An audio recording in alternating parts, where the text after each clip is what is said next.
ನಮ್ಮ ಇವತ್ತಿನ ಎಲ್ಲ ಸುದ್ದಿಯ ಬಗ್ಗೆ ಮಾತನಾಡೋದಕ್ಕೆ ನಮ್ಮೊಂದಿಗೆ ನಮ್ಮ ರಾಜಕೀಯ ವಿಶ್ಲೇಷಕರಾದ ಪ್ರಶಾಂತ್ ನಾತು ಹುಬ್ಬಳ್ಳಿಯಿಂದ ಜಾಯ್ನ್ ಆಗ್ತಾ ಇದ್ದಾರೆ. Prashant, good morning, welcome to the show. Very good morning Bhavana ಅವರೇ. ಎಸ್ ವೀಕ್ಷಕರೇ, ಮೊದಲ ಸ್ಟೋರಿ ಮೂಡ ಹಗರಣದ ವಿಚಾರದಲ್ಲಿ ಸಿಎಂ ಸಿದ್ದರಾಮಯ್ಯ ಬೆನ್ನಿಗೆ ಕೈಪಡೆ ನಿಂತಿದೆ. ಶಾಸಕಾಂಗ ಪಕ್ಷದ ಸಭೆಯಲ್ಲಿ ಒಂದು ಸಾಲಿನ ನಿರ್ಣಯ ಕೈಗೊಳ್ಳಲಾಯಿತು. ನಾವು ನಿಮ್ಮೊಂದಿಗಿದ್ದೇವೆ, ಎದೆಗುಂದಬೇಡಿ ಅನ್ನೋ ನಿರ್ಣಯ ತೆಗೆದುಕೊಳ್ಳಲಾಯಿತು. ಶಾಸಕಾಂಗ ಸಭೆಯಲ್ಲಿ ಸಿಎಂಗೆ ಶಾಸಕರ ಒಕ್ಕೊರಲ ಬೆಂಬಲ.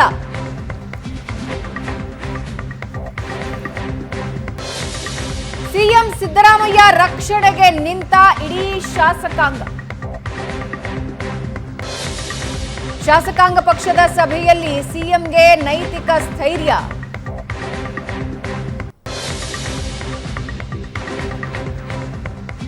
ಇವತ್ತು ದೆಹಲಿಗೆ ತೆರಳಿರುವ ಸಿಎಂ ಸಿದ್ದರಾಮಯ್ಯ, ಡಿಸಿಎಂ ಡಿಕೆ ಶಿವಕುಮಾರ್ ಇವತ್ತು ಬೆಳಗ್ಗೆ 11ಕ್ಕೆ ದೆಹಲಿಗೆ ಹೊರಡುತ್ತಾರೆ. ಸಿಎಂ ಡಿಸಿಎಂ ಸ್ವಯಂ ಪ್ರೇರಿತವಾಗಿ ಹೈಕಮಾಂಡ್ ನಾಯಕರ ಭೇಟಿಗೆ ಸಿಎಂ ಹೋಗ್ತಾ ಇದ್ದಾರೆ. ಸಾಯಂಕಾಲ 4 ಗಂಟೆಗೆ ಲೋಕಸಭಾ ವಿಪಕ್ಷ ನಾಯಕ ರಾಹುಲ್ ಗಾಂಧಿ ಅವರನ್ನ ಭೇಟಿಯಾಗ್ತಾರೆ. ಮೂಡ ಹಗರಣದ ವಿವರಣೆಯನ್ನ ಸಿಎಂ ಸಿದ್ದರಾಮಯ್ಯ ನೀಡ್ತಾರೆ. ಈಗಾಗಲೇ ಹೈಕಮಾಂಡ್ಗೆ ಮಾಹಿತಿ ನೀಡಿ ಬಂದಿದ್ದಾರೆ. ಸಿಎಂ ಹೈಕಮಾಂಡ್ ನಾಯಕರ ಭೇಟಿ ಈಗ ಹಲವು ಪ್ರಶ್ನೆಗಳನ್ನ ಹುಟ್ಟುಹಾಕಿದೆ. ಶಾಸಕಾಂಗ ಪಕ್ಷದ ಸಭೆ ನಡೆಸಿ ದೆಹಲಿಗೆ ಹೋಗ್ತಾ ಇರೋದು ಶಕ್ತಿ ಪ್ರದರ್ಶನಕ್ಕ ಅನ್ನೋದು ಪ್ರಶ್ನೆ. ಶಾಸಕಾಂಗ ಪಕ್ಷದ ನಿರ್ಣಯ ಹೈಕಮಾಂಡ್ಗೆ ತಿಳಿಸ್ತಾರಾ ಸಿಎಂ?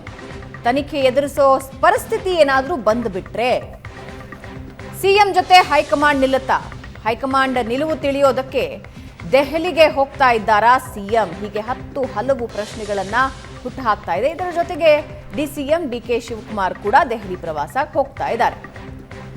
ಪ್ರಶಾಂತ್, ಇದೊಂದು ನಿರೀಕ್ಷಿತ ಬೆಳವಣಿಗೆ. ಅಂದ್ರೆ ಶಾಸಕರ ಎಲ್ಲ ಬಲ ಪ್ರದರ್ಶನಕ್ಕೆ ಹೈಕಮಾಂಡ್ ಕಡೆ ಸಿದ್ದರಾಮಯ್ಯ ಅವರು ಹೋಗ್ತಾ ಇದ್ದಾರೆ. ಏನಾಗುತ್ತೆ ದೆಹಲಿಯಲ್ಲಿ, ಏನೆಲ್ಲ ಚರ್ಚೆ ಆಗುತ್ತೆ ಈಗ?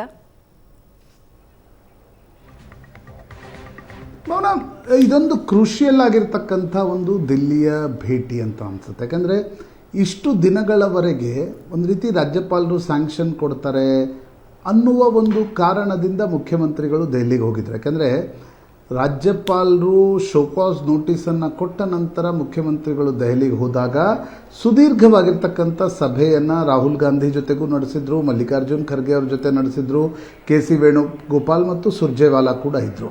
ಅಂದರೆ ಕಾಂಗ್ರೆಸ್ ಇದನ್ನು ಹೇಗೆ ಫೈರ್ ಫೈಟಿಂಗ್ ಮಾಡಬೇಕು ಅಂತಕ್ಕಂಥದ್ರ ಬಗ್ಗೆ ಸಭೆ ಹೆಚ್ಚು ಕೇಂದ್ರೀಕೃತವಾಗಿತ್ತು.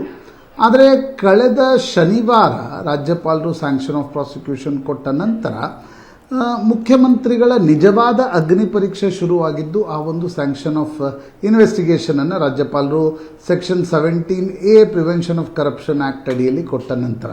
ಈಗಾಗಲೇ ಅದು ಹೈಕೋರ್ಟ್ನಲ್ಲಿದೆ. ಹೈಕೋರ್ಟ್ 29ರವರೆಗೆ ಯಾವುದೇ ನಿರ್ದೇಶನ ನೀಡದಂತೆ ಜನಪ್ರತಿನಿಧಿಗಳ ನ್ಯಾಯಾಲಯಕ್ಕೂ ಕೂಡ ಸೂಚಿಸಿದೆ.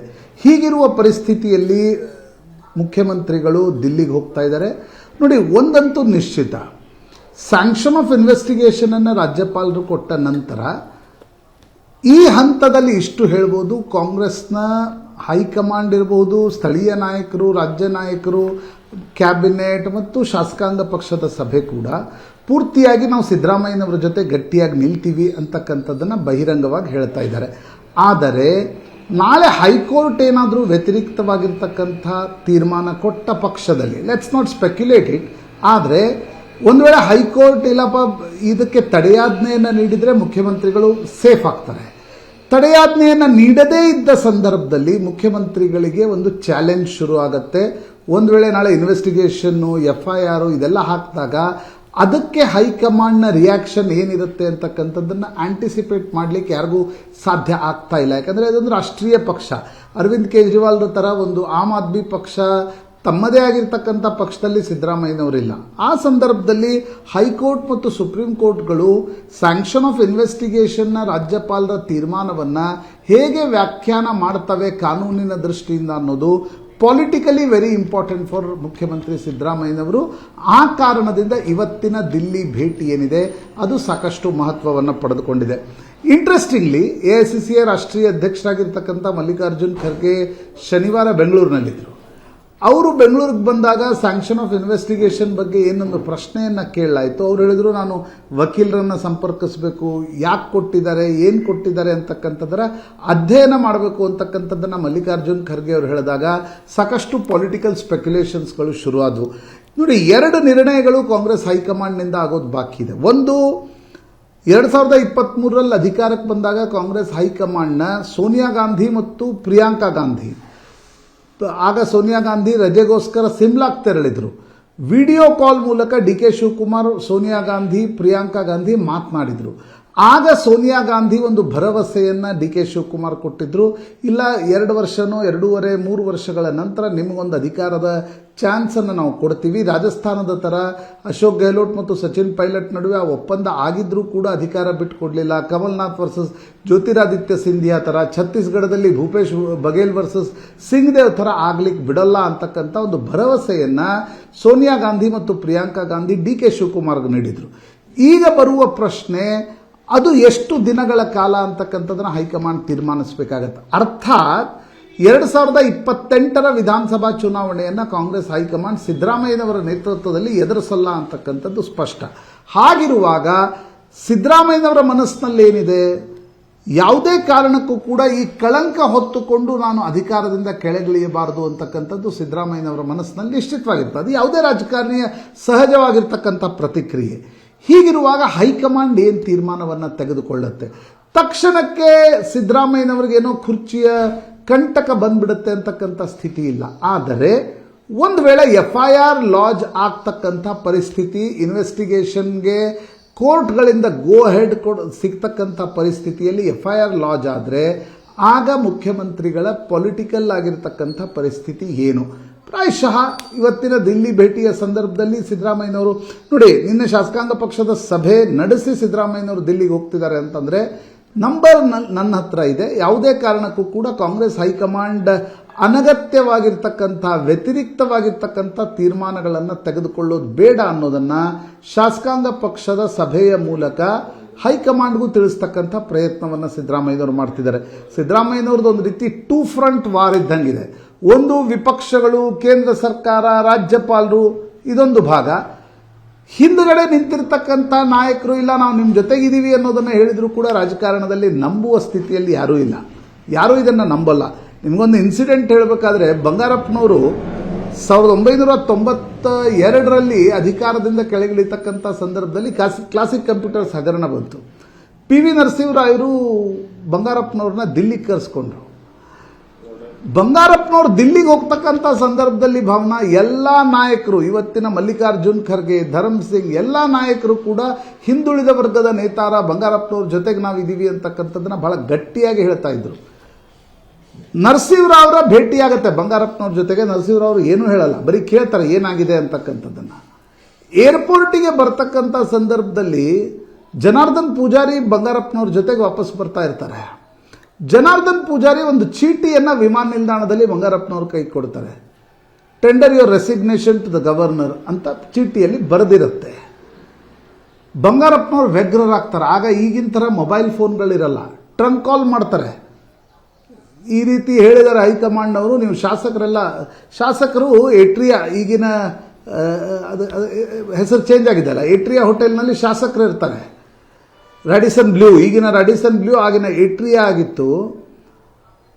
ಏಟ್ರಿಯಾ ಹೋಟೆಲ್ನಲ್ಲಿ ಶಾಸಕರು ತಂಗಿರ್ತಾರೆ.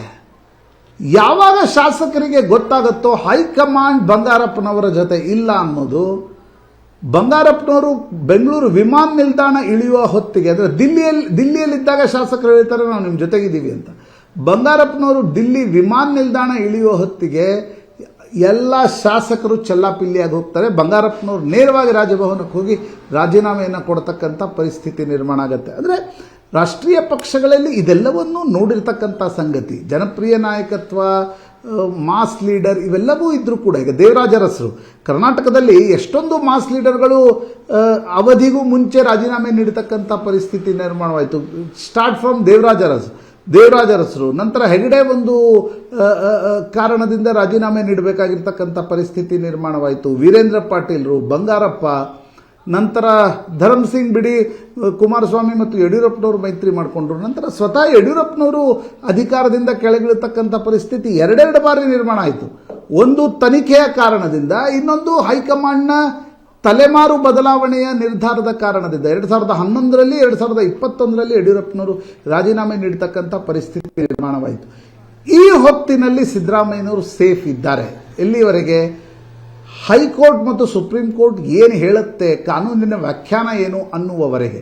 ಅದಾದ ನಂತರ ಏನಾಗುತ್ತೆ ಅಂತಕ್ಕಂಥದ್ದು ಪ್ರಾಯಶಃ ಬ್ರಿಡ್ಜ್ ಅಂದರೆ ನೀರು ಬ್ರಿಡ್ಜ್ ಮೇಲೆ ಬಂದಾಗಲೇ ಬ್ರಿಡ್ಜ್ ಹೆಂಗೆ ಕ್ರಾಸ್ ಮಾಡೋದು ಅಂತಕ್ಕಂಥದ್ದನ್ನು ಪೊಲಿಟಿಕಲ್ ಪಾರ್ಟಿಗಳು ಯೋಚನೆ ಮಾಡ್ತವೆ. ಹೀಗಾಗಿ ಈ ಹೊತ್ತಿನಲ್ಲಿ ಸಿದ್ದರಾಮಯ್ಯನವರು ಹೈಕಮಾಂಡ್ನಿಂದ ಒಂದು ಅಭಯವನ್ನು ತೆಗೆದುಕೊಳ್ಳುವ ಪ್ರಯತ್ನದ ಭಾಗವಾಗಿ ದಿಲ್ಲಿಗೆ ಹೋಗ್ತಾ ಇದ್ದಾರೆ, ಹೈಕಮಾಂಡ್ ನಾಯಕರನ್ನು ಭೇಟಿ ಆಗ್ತಿದ್ದಾರೆ. ಆಗಿನ ಪರಿಸ್ಥಿತಿಗೂ ಈಗಿನ ಪರಿಸ್ಥಿತಿಗೂ ಇರ್ತಕ್ಕಂಥ ವ್ಯತ್ಯಾಸ ಏನಂದರೆ, ಆಗ ಕಾಂಗ್ರೆಸ್ ಹೈಕಮಾಂಡ್ ತುಂಬ ಪ್ರಬಲವಾಗಿತ್ತು. ಈಗ ತುಂಬ ಶಿಥಿಲತೆಯಿಂದ ಒಂದು ಸಣ್ಣ ಸ್ಟ್ರೆಂತನ್ನು ಹೈಕಮಾಂಡ್ ಪಡೆದುಕೊಂಡಿದೆ. ಅಂದರೆ ಹೈಕಮಾಂಡ್ ಮನಸ್ಸಿನಲ್ಲೇನಿದೆ, ಯಾಕಂದರೆ ವೋಟ್ ಬ್ಯಾಂಕ್ ಚೆಲ್ಲಾಪಿಲ್ಲಿ ಆಗ್ತಕ್ಕಂಥ ಭಯ ಕೂಡ ಕಾಂಗ್ರೆಸ್ ಹೈಕಮಾಂಡ್ಗಿದೆ. ಯಾವುದೇ ಪರಿಸ್ಥಿತಿಯಲ್ಲೂ ಕೂಡ ವೋಟ್ ಬ್ಯಾಂಕ್ ಒಂದು ವೇಳೆ ನೋಡಿ, ಯಡಿಯೂರಪ್ಪನವರನ್ನು ಮುಖ್ಯಮಂತ್ರಿ ಸ್ಥಾನದಿಂದ ಕೆಳಗಿಳಿಸಿದ್ರಿಂದ ಬಿಜೆಪಿಯ ವೋಟ್ ಬ್ಯಾಂಕ್ ಎರಡೆರಡು ಬಾರಿ ಚೆಲ್ಲಾಪಿಲ್ಲಿ ಆಯಿತು. 2013ರ ಚುನಾವಣೆಯಲ್ಲೇ ಆಯಿತು, 23ರ ಚುನಾವಣೆಯಲ್ಲೇ ಆಯಿತು. ಬಂಗಾರಪ್ಪನವರನ್ನು ಅಧಿಕಾರದಿಂದ ಕೆಳಗಿಳಿಸಿದ್ದು ಅಂದರೆ ವೀರೇಂದ್ರ ಪಾಟೀಲ್ ಮತ್ತು ಬಂಗಾರಪ್ಪ ಇಬ್ಬಿಬ್ಬರು ಮಾಸ್ ಲೀಡರ್ಸ್ಗಳನ್ನು ಅಧಿಕಾರದಿಂದ ಕೆಳಗಿಳಿಸಿದ್ದು 89ರಲ್ಲಿ 170ರ ಮೇಲಿದ್ದ ಕಾಂಗ್ರೆಸ್ 30ಕ್ಕೆ ಬಂದಿಳಿತು 1994ರಲ್ಲಿ. ದೇವರಾಜ ಅರಸರನ್ನ 80ರಲ್ಲಿ ಕಾಂಗ್ರೆಸ್ನ ಒಳಗಿನ ರಾಜಕಾರಣದ ಕಾರಣದಿಂದ ಏನು ಕೆಳಗಿಳಿಯುವ ಪರಿಸ್ಥಿತಿ ನಿರ್ಮಾಣ ಆಯಿತು. ಸಂಜಯ್ ಗಾಂಧಿ ವರ್ಸಸ್ ದೇವರಾಜ ಅರಸ್ ಆಯಿತು.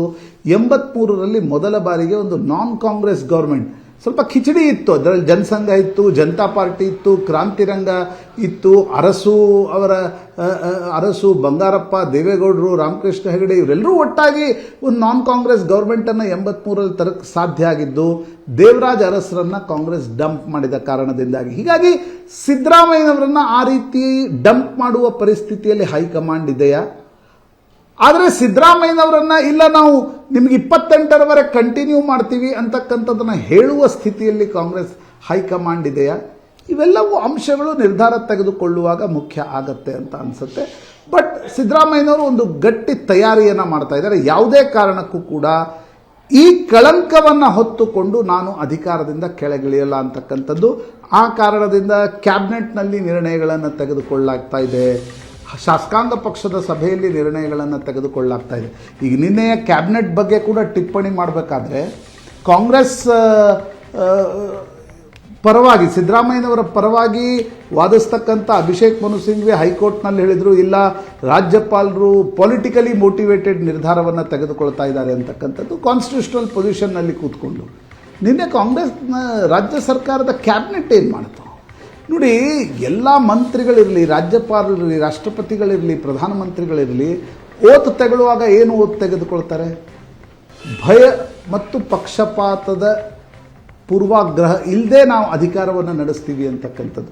ನಿನ್ನೆಯ ಕ್ಯಾಬಿನೆಟ್ ನಿರ್ಣಯ ಏನಾಗಿತ್ತು? ಕ್ಯಾಬಿನೆಟ್ನ ನಿರ್ಣಯ ಒಂದು ವಾರದ ಹಿಂದೆ ಕ್ಯಾಬಿನೆಟ್ ಹೇಳುತ್ತೆ ಸಿದ್ದರಾಮಯ್ಯನವರ ವಿರುದ್ಧ ಸ್ಯಾಂಕ್ಷನ್ ಆಫ್ ಪ್ರಾಸಿಕ್ಯೂಷನ್ ಕೊಡಬಾರದು ಅಂತಕ್ಕಂಥದ್ದನ್ನು ರಾಜ್ಯಪಾಲರಿಗೆ ಹೇಳಿದ ಕ್ಯಾಬಿನೆಟ್ ನಿನ್ನೆ ಹೇಳುತ್ತೆ ಸ್ಯಾಂಕ್ಷನ್ ಆಫ್ ಪ್ರಾಸಿಕ್ಯೂಷನನ್ನು ಕೊಡಬೇಕು, ಯಾಕಂದರೆ ಅವರು ವಿಪಕ್ಷಗಳ ನಾಯಕರು ಅನ್ನುವ ಕಾರಣಕ್ಕೋಸ್ಕರ.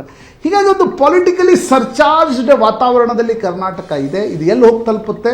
ಪ್ರಾಯಶಃ ನಾವು 29ರ ಹೈಕೋರ್ಟ್ ಆದೇಶದವರೆಗೆ ಕಾಯಬೇಕಾಗತ್ತೆ. ತಾರಕಕ್ಕೇರಿದೆ ರಾಜ್ಯಪಾಲ ವರ್ಸಸ್ ಸರ್ಕಾರದ ನಡುವಿನ ಸಂಘರ್ಷ. ಒಬ್ಬರ ಮೇಲೆ ಮತ್ತೊಬ್ಬರಿಂದ ಕಾನೂನು ಸಮರ. ಸೇರಿಗೆ ಸವಾ ಸೇರ ಅಂತಿದ್ದಾರೆ ರಾಜ್ಯಪಾಲರು ಮತ್ತು ಸರ್ಕಾರದ ವಿಧೇಯಕಗಳನ್ನ ವಾಪಸ್ ಕಳಿಸಿದ್ದಾರೆ ರಾಜ್ಯಪಾಲರು. 11 ವಿಧೇಯಕಗಳಿಗೆ ಅಂಕಿತ ಹಾಕದೆ ವಾಪಸ್ ಕಳಿಸಿದ್ದಾರೆ. ಹೆಚ್ಚಿನ ಮಾಹಿತಿ ಕೋರಿ ವಾಪಸ್ ಕಳಿಸಿದ್ದಾರೆ ರಾಜ್ಯಪಾಲ ಥಾವರ್ ಚಂದ್ ಗೆಹ್ಲೋಟ್. ಈ 11 ವಿಧೇಯಕಗಳ ಪೈಕಿ 3 ಕಾಯ್ದೆ ಎರಡನೇ ಬಾರಿಗೆ ವಾಪಸ್ ಕಳಿಸಿದ್ದಾರೆ ರಾಜ್ಯಪಾಲರು. ಕಾನೂನು ಸಂಘರ್ಷಕ್ಕೆ ಇದು ಕಾರಣ ಆಗಿದೆ.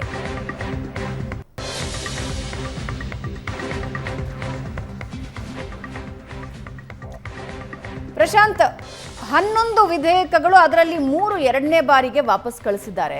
ಇದು ಮತ್ತೊಂದು ಹಂತಕ್ಕೆ ರಾಜ್ಯಪಾಲ ವರ್ಸಸ್ ರಾಜ್ಯ ಸರ್ಕಾರ ಸಂಘರ್ಷನ ಎಲಿವೇಟ್ ಮಾಡ್ತಿದೆ ಅನ್ಸುತ್ತೆ. ನೋಡಿ, ರಾಜ್ಯಪಾಲರು ವಿಧಾನಮಂಡಲದಲ್ಲಿ ಅನುಮೋದನೆ ಪಡೆದಿರ್ತಕ್ಕಂಥ ವಿಧೇಯಕಗಳನ್ನು ವಾಪಸ್ ಕಳಿಸ್ತಕ್ಕಂಥದ್ದು ಹೊಸ ಪ್ರಕ್ರಿಯೆ ಏನಲ್ಲ. ಅನೇಕ ಬಾರಿ ರಾಜ್ಯಪಾಲರು ಅದೇ ಕೇಂದ್ರ ಮತ್ತು ರಾಜ್ಯದಲ್ಲಿ ಒಂದೇ ಸರ್ಕಾರ ಇದ್ದಾಗಲೂ ಕೂಡ ರಾಜ್ಯಪಾಲರು ವಾಪಸ್ ಕಳಿಸಿರ್ತಕ್ಕಂಥ ಉದಾಹರಣೆಗಳಿವೆ. ಕ್ಲಾರಿಫಿಕೇಶನ್ ಕೇಳಿರ್ತಾರೆ, ಕೆಲವು ಸಲಹೆಗಳನ್ನು ಕೂಡ ಕೊಟ್ಟಿರ್ತಾರೆ, ಅದು ವಾಪಸ್ ವಿಧಾನಮಂಡಲಕ್ಕೆ ಬರುತ್ತೆ, ಕೆಲ ತಿದ್ದುಪಡಿಗಳೊಂದಿಗೆ ವಾಪಸ್ ಬರುತ್ತೆ ಅಥವಾ ಅದೇ ರೀತಿಯಲ್ಲಿ ವಾಪಸ್ ಕಳಿಸಲಾಗತ್ತೆ. ಆದರೆ ಶನಿವಾರ ರಾಜ್ಯಪಾಲ ತಾವರ್ಚಂದ್ ಗೆಹ್ಲೋಟ್ ಸ್ಯಾಂಕ್ಷನ್ ಆಫ್ ಇನ್ವೆಸ್ಟಿಗೇಷನನ್ನು ಮುಖ್ಯಮಂತ್ರಿಗಳ ವಿರುದ್ಧ ಕೊಟ್ಟ ನಂತರ ಕಾಂಗ್ರೆಸ್ ಮತ್ತು BJPಯ ನಡುವೆ ಒಂದು ರೀತಿ, ಅದರಲ್ಲಿ JDS ಕೂಡ ಇದೆ, ಒಂದು ರೀತಿಯಾಗಿರ್ತಕ್ಕಂಥ ಪೊಲಿಟಿಕಲ್ ಫೈಟ್ ನಡೀತಾ ಇದೆ. ನೇರವಾಗಿ ರಾಜ್ಯಪಾಲರ ವಿರುದ್ಧ ರಾಜ್ಯ ಸರ್ಕಾರ ಕ್ಯಾಬಿನೆಟ್ನಲ್ಲಿ ನಿರ್ಣಯವನ್ನು ತೆಗೆದುಕೊಂಡಿದ್ದನ್ನು ಕೂಡ ನಾವು ನೋಡಿದ್ದೀವಿ. ಒಂದು ರೀತಿಯ ಕಾನ್ಸ್ಟಿಟ್ಯೂಷನಲ್ ಫೈಟ್ ನಡೀತಾ ಇದೆ. It is not constitutional crisis, ಆದರೆ ಒಂದು ಸಂವಿಧಾನಾತ್ಮಕವಾಗಿರ್ತಕ್ಕಂಥ ಪದಗಳಲ್ಲಿ ಕುಳಿತಿರುವವರ ನಡುವೆ, ಅದು ಮುಖ್ಯಮಂತ್ರಿ ಇರ್ಬೋದು, ರಾಜ್ಯಪಾಲರು ಇರ್ಬೋದು, ಅಥವಾ ರಾಜ್ಯ ಸರ್ಕಾರ ಇರ್ಬೋದು, ರಾಜ್ಯಪಾಲರ ನಡುವೆ ಗವರ್ನರ್ ವರ್ಸಸ್ ಗವರ್ಮೆಂಟ್ ಅನ್ನುವ ರೀತಿಯಲ್ಲಿ ಒಂದು ಫೈಟ್ ನಡೀತಾ ಇದೆ. ಆ ಸಂದರ್ಭದಲ್ಲಿ ರಾಜ್ಯಪಾಲರು ವಿಧೇಯಕಗಳನ್ನು ವಾಪಸ್ ಕಳಿಸಿರ್ತಕ್ಕಂಥದ್ದು ಸಾಕಷ್ಟು ಚರ್ಚೆಗೆ ಗ್ರಾಸ ಆಗಿದೆ. ನೋಡಿ, ರಾಜ್ಯಪಾಲರು ಕಾನ್ಸ್ಟಿಟ್ಯೂಷನಲ್ ಹೆಡ್ ಇರ್ತಾರೆ. ಯಾವುದೇ ರಾಜ್ಯ ಸರ್ಕಾರ ವಿಧಾನಮಂಡಲದಲ್ಲಿ ತೆಗೆದುಕೊಂಡಿರ್ತಕ್ಕಂಥ ಏನೊಂದು ನಿರ್ಣಯಗಳಿರ್ತವೆ ಅವುಗಳನ್ನು ವಾಪಸ್ ಕಳಿಸ್ತಕ್ಕಂಥ ಅಧಿಕಾರ ರಾಜ್ಯಪಾಲರಿಗಿದೆ. ಆದರೆ ಕಳೆದ ವರ್ಷ ಸುಪ್ರೀಂ ಕೋರ್ಟ್ ಕೆಲವು ಮಾರ್ಗದರ್ಶಿ ಸೂತ್ರಗಳನ್ನು ರಾಜ್ಯಪಾಲರಿಗೆ ಲೆಟ್ ಡೌನ್ ಮಾಡಿದೆ. ಯಾವಾಗ ಪಂಜಾಬ್ ಸರ್ಕಾರ, ಭಗವಂತ್ ಮಾನ್ ಅವರ ಸರ್ಕಾರ ಸುಪ್ರೀಂ ಕೋರ್ಟ್ಗೆ ಹೋಯಿತು, ಅಲ್ಲಿನ ರಾಜ್ಯಪಾಲರು ವಿಧೇಯಕಗಳನ್ನು ಯಾವುದೇ ಕಾರಣ ನೀಡದೆ ಇಟ್ಟುಕೊಂಡು ಒಂದೂವರೆ ವರ್ಷಗಳ ಕಾಲ ಯಾವುದೇ ನಿರ್ಣಯಗಳನ್ನು ತೆಗೆದುಕೊಳ್ತಾ ಇಲ್ಲ ಅಂತ ಪಂಜಾಬ್ ಸರ್ಕಾರ ಸುಪ್ರೀಂ ಕೋರ್ಟ್ಗೆ ಹೋಯಿತು. ಅದೇ ಸಂದರ್ಭದಲ್ಲಿ ತಮಿಳುನಾಡಿನ ಸರ್ಕಾರ, ಅಲ್ಲಿನ ರಾಜ್ಯಪಾಲ ರವಿ ಏನಿದ್ರು, ಅವರು ಸುಮಾರು 8 ವಿಧೇಯಕಗಳನ್ನು ವಾಪಸ್ ಕಳಿಸ್ತಿದ್ದಾರೆ ಅಂತಕ್ಕಂಥದ್ದು ತಮಿಳುನಾಡು ಸರ್ಕಾರದ ಒಂದು ಆಕ್ರೋಶಕ್ಕೂ ಕೂಡ ಕಾರಣ ಆಗಿತ್ತು. ಹೀಗಾಗಿ ಪಂಜಾಬ್ ವರ್ಸಸ್ ಗವರ್ನರ್ ಪ್ರಕರಣ ಸುಪ್ರೀಂ ಕೋರ್ಟ್ಗೆ ತಲುಪಿದಾಗ ಸುಪ್ರೀಂ ಕೋರ್ಟ್ ಏನು ಹೇಳಿತು, ರಾಜ್ಯಪಾಲರಿಗೆ ಆರ್ಟಿಕಲ್ 200 ಪ್ರಕಾರ, ಸಂವಿಧಾನದ 200ನೇ ವಿಧಿಯ ಪ್ರಕಾರ ರಾಜ್ಯಪಾಲರು ಯಾವಾಗ ವಿಧಾನಮಂಡಲ ಅನುಮೋದನೆ ನೀಡಿ ಅದು ಬಿಲ್ ಕಾನೂನಾಗಲಿಕ್ಕೆ ರಾಜ್ಯಪಾಲರ ಅಂಕಿತಕ್ಕೆ ಬರುತ್ತೋ ಆಗ ರಾಜ್ಯಪಾಲರು ತಮ್ಮ ಬಳಿ ಇಟ್ಟುಕೊಳ್ಳದೆ ಆ ಬಿಲ್ಲನ್ನು ಪರಿಶೀಲಿಸಿ ಅದನ್ನು ವಾಪಸ್ ವಿಧಾನಮಂಡಲಕ್ಕೆ ಕಳಿಸಬೇಕು. ವಿಧಾನಮಂಡಲ ಒಂದೋ ರಾಜ್ಯಪಾಲರ ಸಲಹೆಯನ್ನು ಪುರಸ್ಕರಿಸಿ ಕೆಲ ತಿದ್ದುಪಡಿಗಳನ್ನು ಮಾಡಬಹುದು, ಇಲ್ಲವಾದಲ್ಲಿ ತಿದ್ದುಪಡಿಗಳನ್ನು ಮಾಡದೆ ವಾಪಸ್ ವಿಧಾನಮಂಡಲ ಅದನ್ನು ರಾಜ್ಯಪಾಲರ ಬಳಿ ಕಳಿಸಿದರೆ ರಾಜ್ಯಪಾಲರಿಗೆ ಅದನ್ನು ಒಪ್ಪಿಕೊಳ್ಳದೆ ಬೇರೆ ವಿಧಿ ಇಲ್ಲ ಅಂತಕ್ಕಂಥದ್ದನ್ನು ಸುಪ್ರೀಂ ಕೋರ್ಟ್ ಬಹಳ ಸ್ಪಷ್ಟವಾಗಿ ಹೇಳಿತು. ಅದರ ಇಡೀ ಒಂದು ತಿರುಳು ಏನಂತಂದರೆ, ವಿಧಾನಮಂಡಲದಲ್ಲಿ ಕುಳಿತಿರ್ತಕ್ಕಂಥ ಶಾಸಕರು ಮತ್ತು ಸರ್ಕಾರ ಅದು ಚುನಾಯಿತ ಸರ್ಕಾರ ಆಗಿರುತ್ತೆ. ರಾಜ್ಯಪಾಲರು ಕೇಂದ್ರದಿಂದ ನೇಮಕಗೊಂಡಿರ್ತಕ್ಕಂಥ ಒಬ್ಬ ಪೊಲಿಟಿಕಲ್ ಅಪಾಯಿಂಟಿ ಆಗಿರ್ತಾರೆ, ಚುನಾವಣೆಯ ಮೂಲಕ ಅವರು ಬಂದಿರಲ್ಲ. ಆ ಕಾರಣಕ್ಕೋಸ್ಕರ ಒಮ್ಮೆ ಅದನ್ನು ವಾಪಸ್ ಕಳಿಸ್ಬೋದು, ಬಿಟ್ಟರೆ ಒಂದು ವೇಳೆ ಸರ್ಕಾರ ಅದನ್ನು ಮತ್ತೊಮ್ಮೆ ವಿಧಾನಮಂಡಲದಲ್ಲಿ ತಂದು ತಿದ್ದುಪಡಿ ಮಾಡಬಹುದು, ಮಾಡದೇ ಇರಬಹುದು. ವಾಪಸ್ ರಾಜ್ಯಪಾಲರ ಬಳಿ ಕಳಿಸಿದರೆ ಅವರಿಗೆ ಅದನ್ನು ಪುರಸ್ಕರಿಸದೆ ಬೇರೆ ದಾರಿ ಇಲ್ಲ ಅಂತಕ್ಕಂಥದ್ದು. ಹಾಗಿದ್ದ ಸಂದರ್ಭದಲ್ಲಿ ಈ 3 ವಿಧೇಯಕಗಳಲ್ಲಿ ಕೆಲವು ರಾಜ್ಯಪಾಲರಿಗೆ ಒಂದು ಅಧಿಕಾರ ಇರುತ್ತೆ, ರಾಷ್ಟ್ರೀಯ ಕಾನೂನಿಗೆ ವಿರುದ್ಧವಾಗಿ, ಆ ರೀತಿಯಾಗಿರ್ತಕ್ಕಂಥ ರಾಷ್ಟ್ರೀಯ ಸುರಕ್ಷೆ, ಆ ರೀತಿಯ ಸಂದರ್ಭದಲ್ಲಿ ರಾಜ್ಯಪಾಲರಿಗೆ ಕೆಲ ಅಧಿಕಾರಗಳಿರ್ತವೆ. ಆದರೆ ಸುಪ್ರೀಂ ಕೋರ್ಟ್ನ ಕಳೆದ ವರ್ಷದ ಪಂಜಾಬ್ ಸರ್ಕಾರದ ಬಗೆಗಿನ ತೀರ್ಪಿನ ನಂತರ ರಾಜ್ಯಪಾಲರಿಗೆ ಆರ್ಟಿಕಲ್ 200 ಪ್ರಕಾರ ಅವರು ಇಟ್ಟುಕೊಳ್ಳುವಂತಿಲ್ಲ, ಬಿಲ್ಗಳನ್ನು ನಂಬರ್ ಆಫ್ ಡೇಸ್ ಇಟ್ಕೊಳ್ತಕ್ಕಂಥ ಅಧಿಕಾರ ರಾಜ್ಯಪಾಲರಿಗಿಲ್ಲ. ಅವರು ವಾಪಸ್ ಕಳಿಸ್ಬೋದು, ಆದರೆ ಅದನ್ನು ಒಪ್ಪಿಕೊಳ್ಳಲೇಬೇಕಾದ ಅನಿವಾರ್ಯತೆಯಲ್ಲಿ ಸದನಗಳು, ವಿಧಾನಸಭಾ ಮತ್ತು ವಿಧಾನ ಪರಿಷತ್ ಇದ್ರೆ, ಕೆಲವು ಕಡೆ ವಿಧಾನ ಪರಿಷತ್ ಇರಲ್ಲ, ವಿಧಾನಸಭೆಗೆ ಆ ಅಧಿಕಾರವಿದೆ. ರಾಜ್ಯಪಾಲರ ಸಲಹೆಯನ್ನು ತಿರಸ್ಕರಿಸುವ ಅಧಿಕಾರ ಕೂಡ ಸಂವಿಧಾನ ಕೊಟ್ಟಿದೆ. ಆ ದೃಷ್ಟಿಯಿಂದ ಈಗ ಕಳಿಸಿರ್ತಕ್ಕಂಥ ರಾಜ್ಯಪಾಲರ ಏನು ವಿಧೇಯಕಗಳನ್ನು ವಾಪಸ್ ಕಳಿಸಿದ್ದಾರೆ ಅದರಲ್ಲಿ 3 ವಿಧೇಯಕಗಳನ್ನು ಅವರಿಗೆ ಕಳಿಸ್ತಕ್ಕಂಥ ಅಧಿಕಾರ ಉಂಟಾ ಕಳೆದ ವರ್ಷದ ಸುಪ್ರೀಂ ಕೋರ್ಟ್ನ ತೀರ್ಪಿನ ನಂತರ, ಅಥವಾ ರಾಜ್ಯ ಸರ್ಕಾರ ಇದನ್ನು ಕೋರ್ಟ್ನಲ್ಲಿ ಚಾಲೆಂಜ್ ಮಾಡುತ್ತಾ? ಆ ಸಾಧ್ಯತೆಗಳನ್ನು ಕೂಡ ನಿರಾಕರಿಸುವಂತಿಲ್ಲ. ಉಳಿದ ವಿಧೇಯಕಗಳನ್ನು ಒಮ್ಮೆ ವಾಪಸ್ ಕಳಿಸ್ತಕ್ಕಂಥ ಅಧಿಕಾರ ರಾಜ್ಯಪಾಲರಿಗಿರುತ್ತೆ. Is within his rights to send back. ಆದರೆ ಆ 3 ವಿಧೇಯಕಗಳನ್ನೇನು 2ನೇ ಬಾರಿ ಕಳಿಸಲಾಗಿದೆ, ಆ ಅಧಿಕಾರ ರಾಜ್ಯಪಾಲರಿಗೆ ಉಂಟಾ ಕಳೆದ ವರ್ಷದ ಸುಪ್ರೀಂ ಕೋರ್ಟ್ ತೀರ್ಪಿನ ಹಿನ್ನೆಲೆಯಲ್ಲಿ. ಇದನ್ನು ರಾಜ್ಯ ಸರ್ಕಾರ ಹೇಗೆ ವ್ಯಾಖ್ಯಾನಿಸುತ್ತೆ, ಕೋರ್ಟಿಗೆ ಹೋಗುತ್ತಾ, ಎಲ್ಲ ಸಾಧ್ಯತೆಗಳು ಸ್ಪಷ್ಟವಾಗಿವೆ. ಆದರೆ ಒಂದು ನಾವು ನೋಡ್ತಾ ಇದ್ದೀವಿ, ಒಂದು constitutional fight between governor and government ಕರ್ನಾಟಕದಲ್ಲಿ ಮಗದೊಮ್ಮೆ ಪ್ರಾರಂಭ ಆಗಿದೆ. ಇದು ಹಿಂದೂ ಹಂಸರಾಜ್ ಭಾರದ್ವಾಜ್ ವರ್ಸಸ್ ಇವರು ನಮ್ಮ ಯಡಿಯೂರಪ್ಪನವರ ಸರ್ಕಾರ ಇದ್ದಾಗ ಇತ್ತು. ಹಿಂದೆ ವೆಂಕಟಸುಬ್ಬಯ್ಯ ರಾಜ್ಯಪಾಲರಾಗಿದ್ದಾಗ ಕರ್ನಾಟಕದ ಇಡೀ ಒಂದು ರಾಜ್ಯಪಾಲರ ತೀರ್ಮಾನ ಏನಿತ್ತು, ತಾವೇ ತಲೆ ಎಣಿಸಿ 89ರಲ್ಲಿ ಸರ್ಕಾರ ಬೆಳೆಸಿರ್ತಕ್ಕಂಥ ಕ್ರಮವೇ ಮುಂದೆ ಬೊಮ್ಮಾಯಿ ಜಡ್ಜ್ಮೆಂಟ್ಗೆ ಕಾರಣ ಆಯಿತು. ಹೀಗಾಗಿ ಈಗ ರಾಜ್ಯಪಾಲ ತಾವರ್ಚಂದ್ ಗೆಹ್ಲೋಟ್ ಅವರು ಕಳಿಸಿರ್ತಕ್ಕಂಥ 3 ಬಿಲ್ಗಳೇನಿವೆ ಅದರ ಬಗ್ಗೆ ಅದು ಕೋರ್ಟಿಗೆ ವಾಪಸ್ ಹೋಗ್ತಕ್ಕಂಥ ಸಾಧ್ಯತೆಗಳು ಕೂಡ ಇವೆ. ಕರ್ನಾಟಕ ಸರ್ಕಾರ ಅದರ ಬಗ್ಗೆ ಏನು ತೀರ್ಮಾನ ತೆಗೆದುಕೊಳ್ಳುತ್ತೆ ನೋಡಬೇಕು. ಭಾವನಾ. ರೈಟ್ ವಾಪಸ್ ಬರ್ತೀನಿ ಪ್ರಶಾಂತ್. ಮಹಾರಾಷ್ಟ್ರ ವಿಧಾನಸಭಾ ಚುನಾವಣೆಗೆ ಕೆಲವೇ ತಿಂಗಳು ಬಾಕಿ ಇದೆ. ಈಗಾಗಲೇ ಶುರುವಾಗಿದೆ ಸೋಲು ಗೆಲುವಿನ ಲೆಕ್ಕಾಚಾರ. ಯಾರಿಗೆ ಗೆಲುವು ಯಾರಿಗೆ ಸೋಲು ಅನ್ನೋದ್ರ ಬಗ್ಗೆ ಲೆಕ್ಕಾಚಾರಗಳು ಜೋರಾಗಿವೆ. ಈಗಾಗಲೇ ಚುನಾವಣಾ ಸಮೀಕ್ಷೆ ಶುರುವಾಗಿದೆ. ಯಾರಿಗೆ ಗೆಲುವು ಅನ್ನೋದ್ರ ಬಗ್ಗೆ ಸಮೀಕ್ಷೆಗಳು ನಡೀತಾ ಇವೆ. ಹಾಗಾದ್ರೆ ಸಮೀಕ್ಷೆಯಲ್ಲಿ ಯಾರಿಗೆ ಗೆಲುವಿನ ಹಾರ ಸಿಕ್ಕಿದೆ?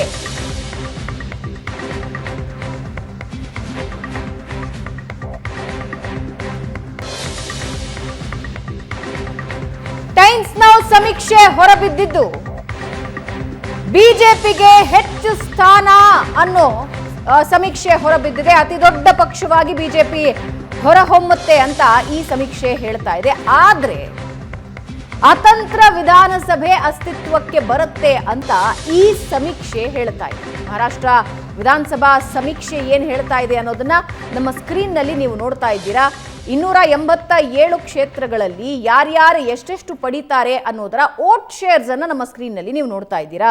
ಬಿಜೆಪಿ 25.8% ಮತವನ್ನ ಪಡ್ಕೊಳ್ಳುತ್ತೆ. ಶಿವಸೇನೆ ಶಿಂದೆ ಬಣ 14% ಮತ, 14.2% ಮತ ಪಡ್ಕೊಳ್ಳುತ್ತೆ.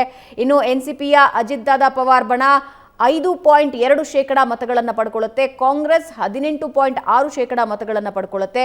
ಶಿವಸೇನೆ ಠಾಕ್ರೆ ಬಣ 17.6% ಮತಗಳನ್ನು ಪಡೆದುಕೊಳ್ಳುತ್ತೆ. ಎನ್ಸಿಪಿ ಪವಾರ್ ಬಣ 6.2% ಮತಗಳನ್ನು ಪಡ್ಕೊಳ್ಳುತ್ತೆ. ಇತರರು 12.4% ಮತವನ್ನು ಪಡಿತಾರೆ ಅಂತ ಈ ಸಮೀಕ್ಷೆ ಹೇಳ್ತಾ ಇದೆ. ವೋಟ್ ಶೇರ್ಸ್ ಅನ್ನ ನೋಡ್ತಾ ಹೋಗೋಣ. ವೋಟ್ ಶೇರ್ಸ್ ಅನ್ನ ನಮ್ಮ ಸ್ಕ್ರೀನ್ ನಲ್ಲಿ ನೀವು ನೋಡ್ತಾ ಇದ್ದೀರಾ.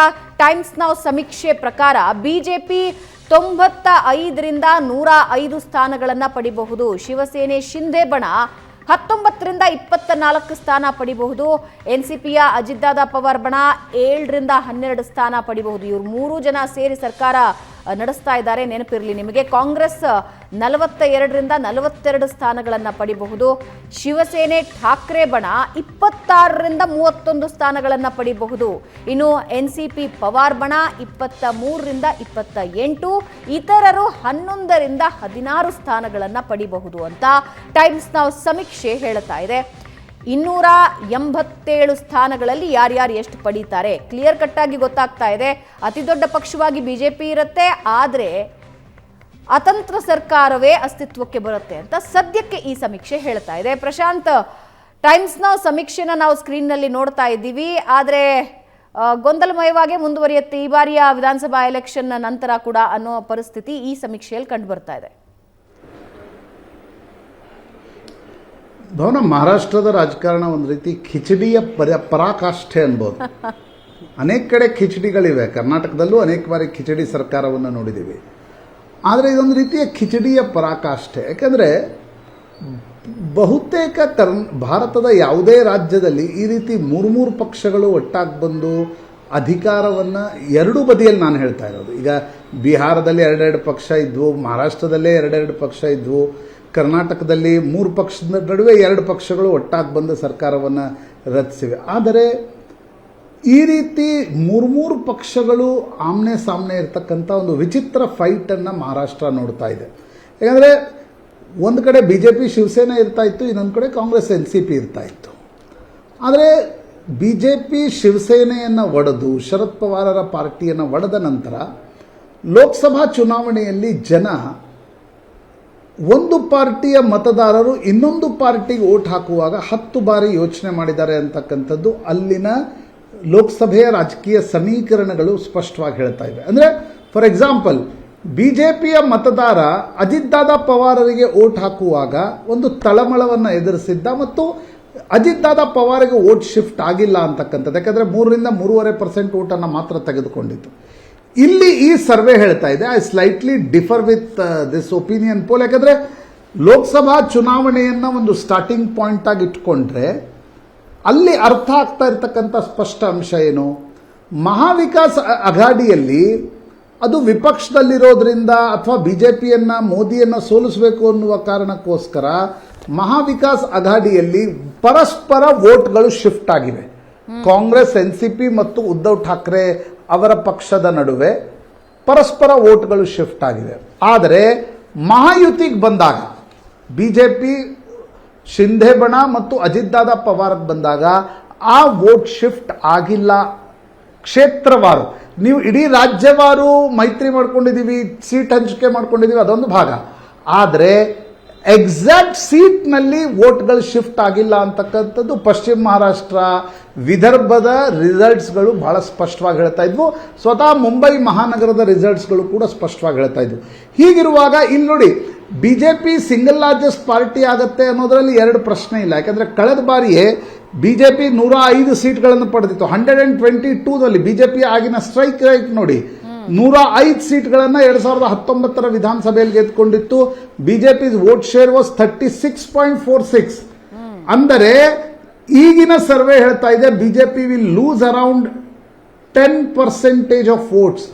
ಸುಮಾರು 10% ವೋಟನ್ನು ಬಿಜೆಪಿ ಕಳ್ಕೊಳ್ಳುತ್ತೆ ಅಂತಕ್ಕಂಥದ್ದು. ನೀವು ಲೋಕಸಭೆಗೆ ಹೋಲಿಸಬೇಡಿ, ವಿಧಾನಸಭೆ ಟು ವಿಧಾನಸಭೆ ನೋಡಿದರೆ ಲೋಕಸಭೆಗೆ ಹೋಲಿಸಿದ್ರು ಕೂಡ ಬಿಜೆಪಿ ತನ್ನ ವೋಟ್ ಶೇರ್ ಅನ್ನ ಸ್ಲೈಟ್ಲಿ ಮಾರ್ಜಿನಲಿ ಕಳ್ಕೊಳ್ಳುತ್ತೆ ಅಂತಕ್ಕಂಥದ್ದನ್ನು ಸರ್ವೆ ಹೇಳ್ತಾ ಇದೆ. ಕಾಂಗ್ರೆಸ್ ಕಳೆದ ಬಾರಿ 18.75 ಇತ್ತು, ಈ ಬಾರಿ ಆಲ್ಮೋಸ್ಟ್ ಅದೇ ವೋಟ್ ಶೇರ್ ಅನ್ನು ಉಳಿಸ್ಕೊಂಡು 42ರಿಂದ 47, ಕಳೆದ ಬಾರಿ 44 ಪಡೆದಿತ್ತು. ಕಾಂಗ್ರೆಸ್ ಅಲ್ಲೇ ಇರಲಿದೆ. ಪ್ರಶ್ನೆ ಇರ್ತಕ್ಕಂಥದ್ದು ಶಿವಸೇನಾ ಮತ್ತು ಎನ್ಸಿಪಿ. ಈ ಟೈಮ್ಸ್ ನೌ ಒಪಿನಿಯನ್ ಪೋಲ್ ಹೇಳ್ತಾ ಇದೆ ಶಿವಸೇನೆಯ ಉದ್ಧವ ಬಣ 17.6% ವೋಟ್ಸ್ ಅನ್ನು ತೆಗೆದುಕೊಳ್ಳುತ್ತೆ, 26ರಿಂದ 31 ಸೀಟ್ಗಳನ್ನು ಗೆಲ್ತಕ್ಕಂಥ ಸಾಧ್ಯತೆಗಳಿವೆ ಅಂತಕ್ಕಂಥದ್ದು.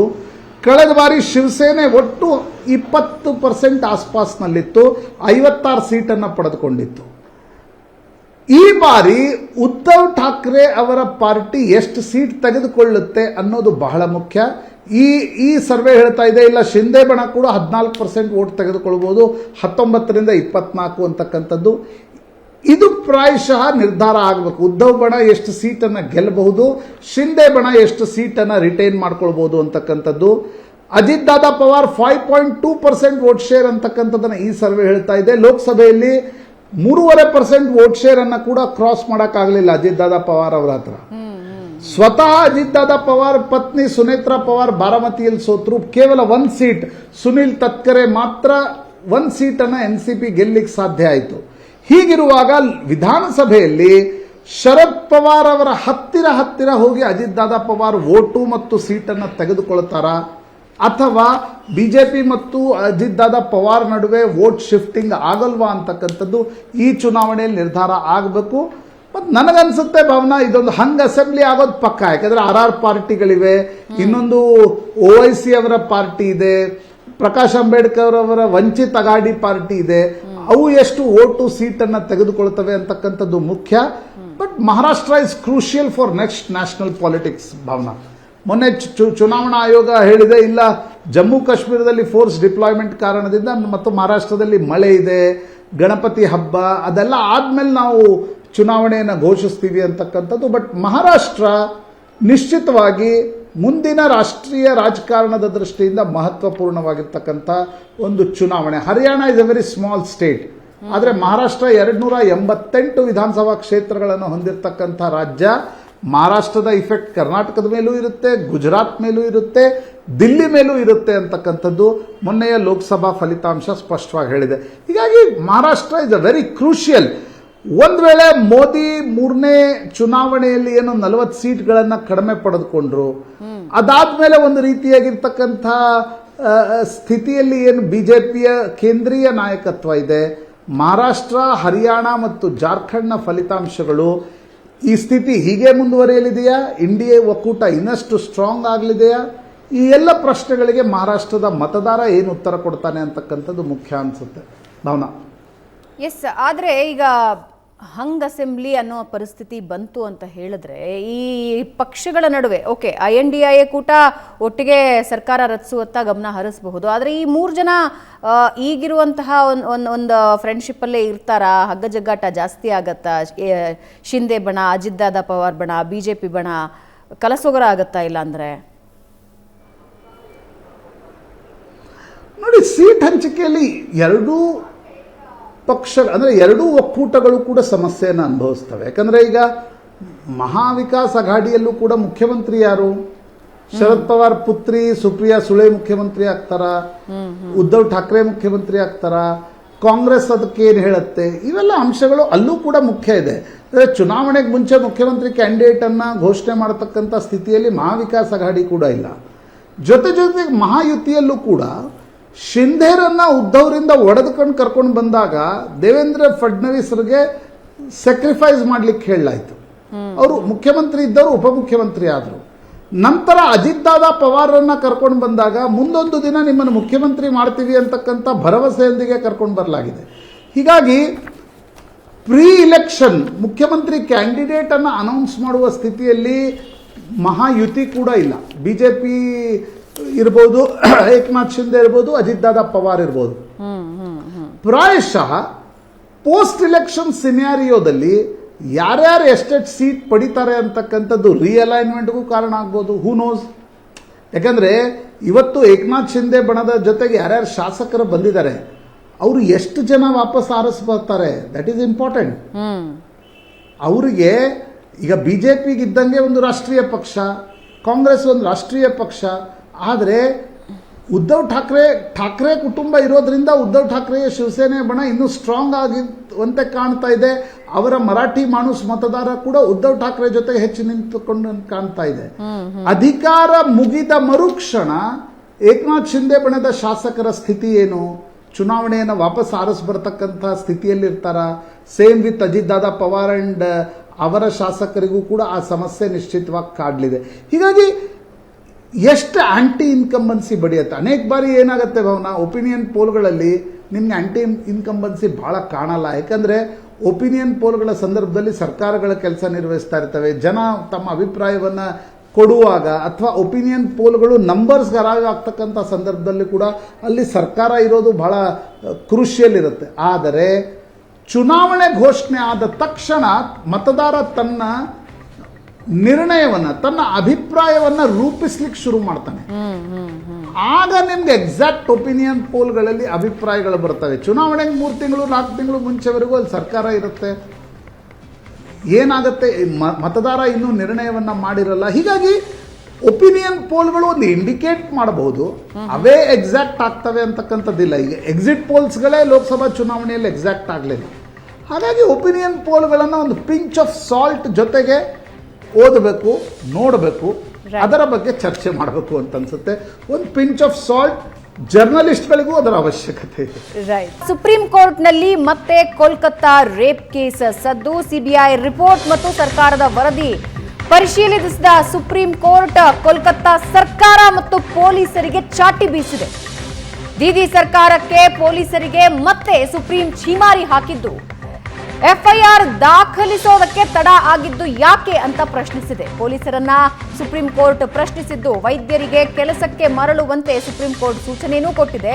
ಪಶ್ಚಿಮ ಬಂಗಾಳದಲ್ಲಿ 12ನೇ ದಿನವೂ ಕೂಡ ಆಕ್ರೋಶ ಭುಗಿಲೆದ್ದಿತ್ತು. ಪೊಲೀಸರು ಮತ್ತು ಪ್ರತಿಭಟನಾಕಾರರ ಮಧ್ಯೆ ಕೂಡ ಘರ್ಷಣೆ ನಡೆದಿದೆ. ದೇಶದಾದ್ಯಂತ ನ್ಯಾಯಕ್ಕಾಗಿ ಪ್ರತಿಭಟನೆಯ ಕೂಗು ಹೆಚ್ಚಾಗಿದೆ. ಪ್ರಶಾಂತ್, ಜನಸಾಮಾನ್ಯ ಏನೆಲ್ಲ ಪ್ರಶ್ನೆಗಳನ್ನ ಕೇಳ್ತಾ ಇದ್ದನು ಅದನ್ನ ಸುಪ್ರೀಂ ಕೋರ್ಟ್ ಸರ್ಕಾರ ಮತ್ತು ಪೊಲೀಸರಿಗೆ ಕೇಳ್ತಾ ಇದೆ. ಮತ್ತೊಂದು ಕಡೆ 12ನೇ ದಿನದ ಹೋರಾಟವನ್ನ ಕೂಡ ನಾವು ನೋಡಿದ್ವಿ. ಆ ಪ್ರತಿಭಟನೆಯ ಕಿಚ್ಚು ಇನ್ನೂ ಆರಿಲ್ಲ. ಆದರೆ ಒಂದು ಹಾದಿ ಪಡ್ಕೊಂಡಿದೆ ಈ ಪ್ರಕರಣ, ಒಂದು ತನಿಖೆಯ ಹಾದಿ ಪಡ್ಕೊಂಡಿದೆ ಅನ್ನೋದಂತೂ ಸ್ಪಷ್ಟ.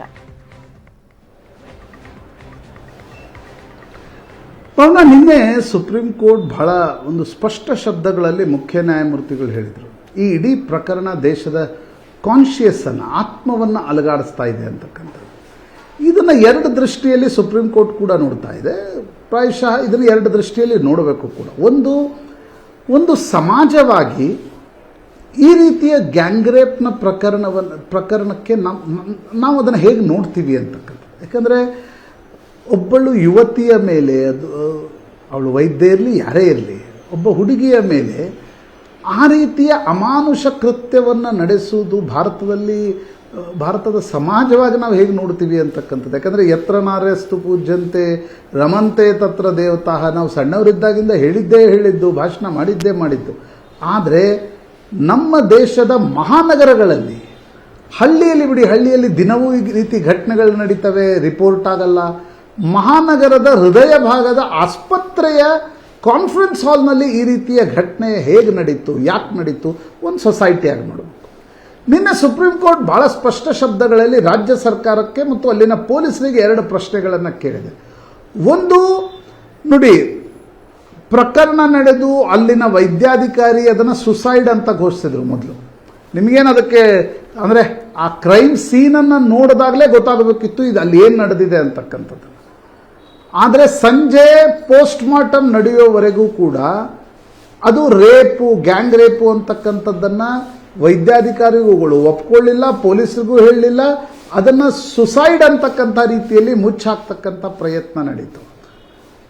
ಆ ಯುವತಿ ಅಂದರೆ ಆ ಕ್ರೈಮ್ ಸೀನನ್ನು ಮತ್ತು ಯುವತಿಯ ದೇಹವನ್ನು ಪಾರ್ಥಿವವನ್ನು ಪಾಲಕರಿಗೂ ಕೂಡ ತೋರಿಸಲಿಕ್ಕೆ ವೈದ್ಯಾಧಿಕಾರಿ ತಯಾರಾಗಲಿಲ್ಲ.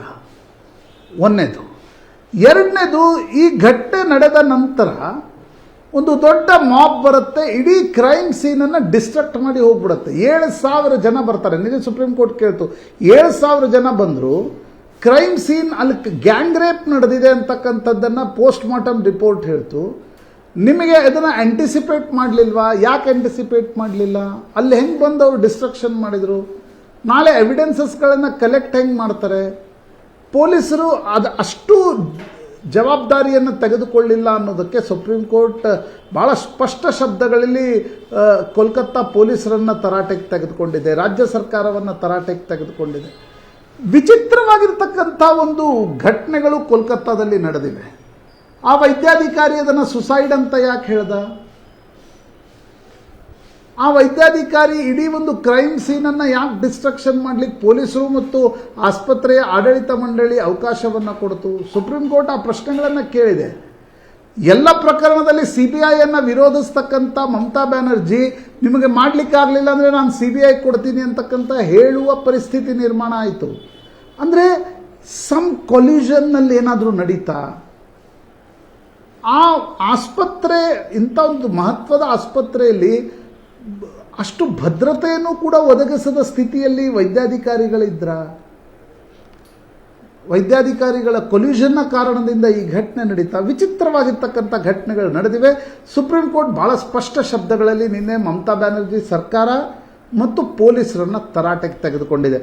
ತರಾಟೆಗೆ ತೆಗೆದುಕೊಳ್ಳೋದು ಒಂದು ಭಾವನೆ. ಆದರೆ ಎಷ್ಟು ದಿನ ಈ ರೀತಿಯ ಘಟನೆಗಳನ್ನು ಸಹಿಸಿಕೊಳ್ಳೋದು, ಎಷ್ಟು ದಿನ ಈ ರೀತಿಯ ಘಟನೆಗಳನ್ನು ನಾವು ನೋಡಬೇಕು ಅನ್ನೋದು ಕೂಡ ಒಂದು ಪ್ರಶ್ನೆ. ಯಾಕಂದರೆ ಕೋಲ್ಕತ್ತಾದಂಥ ಒಂದು ಮಹಾನಗರದಲ್ಲಿ ಈ ಘಟನೆ ನಡೆದಿದೆ, ಅದು ಆಸ್ಪತ್ರೆಯಲ್ಲಿ. Very shameful. ಪ್ರಾಯಶಃ ಭಾರತ ತಲೆ ತಗ್ಗಿಸ್ತಕ್ಕಂಥ ಈ ಘಟನೆ ಇದು. ಸುಪ್ರೀಂ ಕೋರ್ಟ್ ರಾಜ್ಯ ಸರ್ಕಾರಕ್ಕೆ, ಪೊಲೀಸರಿಗೆ ತರಾಟೆಗೆ ತೆಗೆದುಕೊಳ್ತಾ ಇದೆ ನಿಜ, ಬಟ್ ಅದರಿಂದ ನಾವು ಪಾಠ ಕಲಿತೀವ ಬೇರೆ ರಾಜ್ಯಗಳು, ಪೊಲೀಸರು? ಅದು ಭಾಳ ನೋವಿನ, ದುಃಖದ ಪ್ರಶ್ನೆ ಇದು ಭಾವನ. ರೈಟ್. ಆದರೆ ಇದರಿಂದ ಒಂದು ಬದಲಾವಣೆ ಆದರೂ ಬರುತ್ತಾ ಅನ್ನೋ ಪ್ರಶ್ನೆ ಮತ್ತೆ ಹುಟ್ಟುಕೊಳ್ಳುತ್ತೆ ಪ್ರಶಾಂತ್. ಯಾಕೆಂದರೆ ಪ್ರತಿ ಬಾರಿಯೂ ಇಂತಹ ಅತ್ಯಾಚಾರ ಪ್ರಕರಣಗಳು ನಡೆದಾಗ ಮುಂದೊಂದು ದಿನ ನಡೆಯೋದಿಲ್ಲ ಅನ್ನೋ ಒಂದು ಆಶಾಭಾವ ಇಟ್ಕೊಳ್ಳೇಬೇಕಾದ ಅನಿವಾರ್ಯತೆ. ಆದರೆ ವ್ಯವಸ್ಥೆ ಯಾವಾಗ ಇದನ್ನು ಸೀರಿಯಸ್ ಆಗಿ ತಗೊಳ್ಳೋದಿಲ್ವೋ, ಸೀರಿಯಸ್ ಕ್ರೈಮ್ ಅಂತ ತೆಗೆದುಕೊಳ್ಳೋದಿಲ್ವೋ, ಇಂಥ ಘಟನೆಗಳು ಮತ್ತೆ ಮರುಕಳಿಸ್ತಾನೆ ಇರುತ್ತವೆ. ಅದೊಂಥರ ಹೆಂಗೆ ಅಂದರೆ ಈಗ ಹಿಂಗಿದ್ದೊಂದು ಘಟನೆ ನಡೀತು ಅಂತ ಹೇಳಿದಾಗ ನಿಂತುಬಿಡ್ತು, ಇಲ್ಲಿಗೇನೆ ಆಗೋಯ್ತು ಅಂತ. ನಿನ್ನೆ ಕೂಡ ನಾನು ನ್ಯೂಸ್ನಲ್ಲೇ ಓದಿದಂತಹದ್ದು ಎರಡು ಒಂದು ಅತ್ಯಾಚಾರ ಪ್ರಯತ್ನ, ಮತ್ತೊಂದು ಅತ್ಯಾಚಾರ ಪ್ರಕರಣ, ಒಬ್ಬ ವೃದ್ಧೆಯ ಮೇಲೆ ಮತ್ತೊಬ್ಬ ಬಾಲಕಿಯ ಮೇಲೆ. ಇಟ್ ಈಸ್ ನೆವರ್ ಎಂಡಿಂಗ್ ಇದು. ನೋಡಿ, ಸೋಷಿಯಲ್ ಮೀಡಿಯಾಗಳು ಬಂದ ನಂತರ ಭಾರತದಲ್ಲಿ ಅನೇಕ ಪ್ರತಿಭಟನೆಗಳು ನಡೆದವು. ಅದರಲ್ಲಿ ನಿರ್ಭಯ ಪ್ರಕರಣದ ಪ್ರತಿಭಟನೆ ಕೂಡ ಒಂದು. ನಾನು ತುಂಬ ಕಣ್ಮುಂದೆ ಇಂಡಿಯಾ ಗೇಟ್, ಸೌತ್ ಬ್ಲಾಕ್ನಲ್ಲಿ ನಡೆದಿರ್ತಕ್ಕಂಥ ನಿರ್ಭಯ ಪ್ರಕರಣದ ಪ್ರತಿಭಟನೆಗಳನ್ನು ನೋಡಿದ್ದೀನಿ. ಅದಕ್ಕೂ ಮುಂಚೆ ಇಂಡಿಯಾ ಅಗೇನ್ಸ್ಟ್ ಕರಪ್ಷನ್ ಪ್ರತಿಭಟನೆ ನೋಡಿದ್ದೀನಿ. ಟಿ ವಿಗಳಲ್ಲಿ ಹೈಪ್ ಆಗುತ್ತೆ, ಮೊಂಬತ್ತಿಗಳನ್ನು ಹಚ್ಚಿದ ಕ್ಷಣ ಎಲ್ಲವೂ ನಿಂತು ಹೋಗುತ್ತೆ ಅಂತಕ್ಕಂಥ ಭ್ರಮೆಯಲ್ಲಿ ಸರ್ಕಾರಗಳು, ವ್ಯವಸ್ಥೆ ಮತ್ತು ಜನ ಕೂಡ ಬದುಕಬಾರ್ದು. ಯಾಕಂದರೆ ನಿರ್ಭಯ ಪ್ರಕರಣದ ನಂತರ ಅಂಥ ಪ್ರಕರಣವೇ ನಡೆಯೋಲ್ಲ ಅಂದಾಗ ನೀವೇ ಮೊನ್ನೆ ಅನೇಕ ಪ್ರಕರಣಗಳನ್ನು ಉಲ್ಲೇಖಿಸ್ತಾ ಇದ್ರಿ. ಉನ್ನಾವನ ಪ್ರಕರಣ ಇರ್ಬೋದು, ನಮ್ಮ ರಾಜ್ಯದಲ್ಲೇ ನಡೆದಿರ್ತಕ್ಕಂಥ ಅನೇಕ ಪ್ರಕರಣಗಳನ್ನು ನೀವು ಉಲ್ಲೇಖಿಸ್ತಾ ಇದ್ರಿ. ದಿನವೂ ಈ ರೀತಿಯ ಘಟನೆಗಳು ನಡೀತವೆ. ನಾವು ಅನೇಕ ಬಾರಿ ಈ ರೀತಿ ದೊಡ್ಡ ಪ್ರಕರಣಗಳಾದಾಗ ಸುಪ್ರೀಂ ಕೋರ್ಟ್ ರ್ಯಾಪ್ ಅಪ್ ಮಾಡಿರ್ತಕ್ಕಂಥ ಸಂದರ್ಭದಲ್ಲಿ ಈ ಪ್ರಕರಣಗಳನ್ನು ಚರ್ಚೆ ಮಾಡ್ತೀವಿ, ಅದರ ಬಗ್ಗೆ ಟಿಪ್ಪಣಿಯನ್ನು ಕೂಡ ಮಾಡ್ತೀವಿ. ಆದರೆ ನಾನು ಅದಕ್ಕೆ ಹೇಳಿದೆ, ಒಂದು ಸಮಾಜವಾಗಿ ನಾವು ಪಾಠವನ್ನು ಕಲಿತಿದ್ದೀವ, ಒಂದು ವ್ಯವಸ್ಥೆಯಾಗಿ ನಾವು ಪಾಠವನ್ನು ಕಲಿತಾ ಇದ್ದೀವಿ. ಸಮಾಜನೂ ಇದರಿಂದ ಪಾಠ ಕಲಿತಾ ಇಲ್ಲ, ವ್ಯವಸ್ಥೆನೂ ಪಾಠ ಕಲಿತಾ ಇಲ್ಲ. ಯಾಕಂದರೆ ನಿರ್ಭಯ ಪ್ರಕರಣ ಅವರಿಗೆ ಕಠಿಣ ಶಿಕ್ಷೆ ಆಯಿತು, ಫಾಸ್ಟ್ ಟ್ರ್ಯಾಕ್ ಕೋರ್ಟ್ನಲ್ಲಿ ಶಿಕ್ಷೆ ಆಯಿತು, ಆದರೂ ಪ್ರಕರಣಗಳೇ ನಿಲ್ತಾ ಇಲ್ಲ. ಐ ಥಿಂಕ್ ನಾವು ಕಠಿಣ ಶಿಕ್ಷೆಯನ್ನು ವಿಧಿಸೋದು ಮಾತ್ರ ಇದಕ್ಕೊಂದು ತಡೆಯನ್ನ ನೀಡಬಲ್ಲದು ಅಂತ ಅನ್ಸುತ್ತೆ. ಕಠಿಣ ಶಿಕ್ಷೆ ಮತ್ತು ತ್ವರಿತ ಶಿಕ್ಷೆ. ಧನ್ಯವಾದ ಪ್ರಶಾಂತ್, ಚರ್ಚೆಯಲ್ಲಿ ಭಾಗಿಯಾಗಿದ್ದಕ್ಕೆ. ವೀಕ್ಷಕರೇ, ಈಗ ಥ್ಯಾಂಕ್ ಯು. ಇವತ್ತಿನ ವಿದ್ಯಮಾನಗಳು ಏನೇನಿರುತ್ತೆ, ಇವತ್ತು ಏನೆಲ್ಲ ಕಾರ್ಯಕ್ರಮಗಳೇನಿರುತ್ತೆ, ಪ್ರಮುಖ ಡೆವಲಪ್ಮೆಂಟ್ಸ್ ಏನಿರುತ್ತೆ ನೋಡೋಣ ಬನ್ನಿ. ಯುದ್ಧ ಪೀಡಿತ ಉಕ್ರೇನ್ಗೆ ಪ್ರಧಾನಿ ಮೋದಿ ಭೇಟಿ ನೀಡೋರಿದ್ದಾರೆ. ಟ್ರೈನ್ ಫೋರ್ಸ್ 1 ಅನ್ನೋ ಐಷಾರಾಮಿ ರೈಲ್ನಲ್ಲಿ ಮೋದಿ ಪ್ರಯಾಣ. 10 ಗಂಟೆಗಳ ಕಾಲ ರೈಲ್ನಲ್ಲಿ ನರೇಂದ್ರ ಮೋದಿ ಪ್ರಯಾಣ ಬೆಳೆಸೋರಿದ್ದಾರೆ. ಯುದ್ಧ ಪೀಡಿತ ಉಕ್ರೇನ್ಗೆ ಪ್ರಧಾನಿ ಮೋದಿ ಭೇಟಿ ಕೊಡೋರಿದ್ದಾರೆ. ಈ ಹಿಂದೆ ರಷ್ಯಾಗೆ ಭೇಟಿ ನೀಡಿದ್ರು. ಆ ಸಂದರ್ಭದಲ್ಲಿ ಝೆಲೆನ್ಸ್ಕಿ ತಮ್ಮ ಅಸಮಾಧಾನ ವ್ಯಕ್ತಪಡಿಸಿದ್ರು. ಈಗ ಉಕ್ರೇನ್ಗೂ ಕೂಡ ಭೇಟಿ ನೀಡುತ್ತಾ ಇದ್ದಾರೆ ಪ್ರಧಾನಿ. 10 ಗಂಟೆಗಳ ರೈಲ್ನಲ್ಲಿ ನರೇಂದ್ರ ಮೋದಿ ಪ್ರಯಾಣ ಬೆಳೆಸ್ತಾರೆ.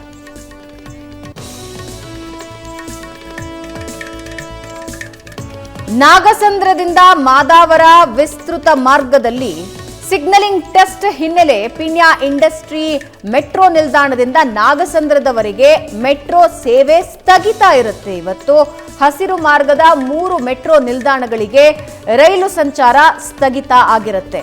ನಾಗಸಂದ್ರದಿಂದ ಮಾದಾವರ ವಿಸ್ತೃತ ಮಾರ್ಗದ ಸಿಗ್ನಲಿಂಗ್ ಟೆಸ್ಟ್ ಹಿನ್ನೆಲೆಯಲ್ಲಿ ಇವತ್ತು ಮೆಟ್ರೋ ಸೇವೆ ಸ್ಥಗಿತ ಇರುತ್ತೆ. ಪಿಣ್ಯ ಇಂಡಸ್ಟ್ರಿ ಮೆಟ್ರೋ ನಿಲ್ದಾಣದಿಂದ ನಾಗಸಂದ್ರದವರೆಗೆ.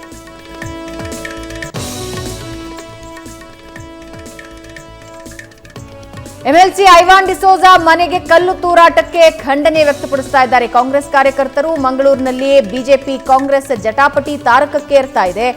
ಬಿಜೆಪಿ ಕಚೇರಿವರೆಗೆ ಪಾದಯಾತ್ರೆ ನಡೆಸೋದಕ್ಕೆ ಕಾಂಗ್ರೆಸ್ ನಿರ್ಧಾರ ತೆಗೆದುಕೊಂಡಿದೆ. ಐವಾನ್ ಡಿಸೋಜಾ ಮನೆಯಿಂದ ಕಾಂಗ್ರೆಸ್ ಬಿಜೆಪಿ ಕಚೇರಿವರೆಗೆ ಪಾದಯಾತ್ರೆಗೆ ನಿರ್ಧಾರ ಮಾಡಿದೆ.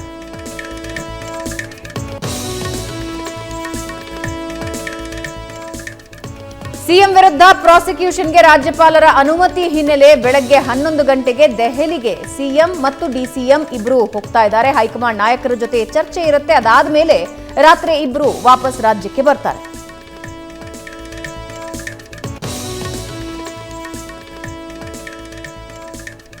ಆಗಸ್ಟ್ 23, 2023ರಂದು ಚಂದ್ರನ ಮೇಲೆ ವಿಕ್ರಮ್ ಲ್ಯಾಂಡರ್ ಲ್ಯಾಂಡಿಂಗ್ ಹಿನ್ನೆಲೆ ಇಸ್ರೋದಿಂದ ಇವತ್ತು ರಾಷ್ಟ್ರೀಯ ಬಾಹ್ಯಾಕಾಶ ದಿನ ಆಚರಣೆ. ಇದೇ ಮೊದಲ ಬಾರಿಗೆ ನ್ಯಾಷನಲ್ ಸ್ಪೇಸ್ ಡೇ ಆಚರಿಸ್ತಾ ಇದೆ ಇಸ್ರೋ.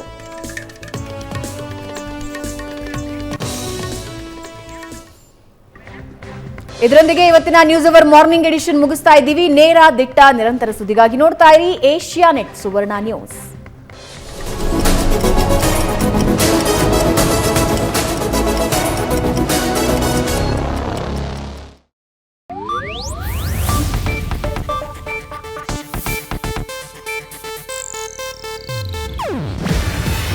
ಇದು ಏಷ್ಯಾನೆಟ್ ನ್ಯೂಸ್ ನೆಟ್ವರ್ಕ್ ಪ್ರಸ್ತುತಿ. ನೀವು ನೋಡ್ತಿದ್ದೀರಾ ಏಷ್ಯಾನೆಟ್ ಸುವರ್ಣ ನ್ಯೂಸ್.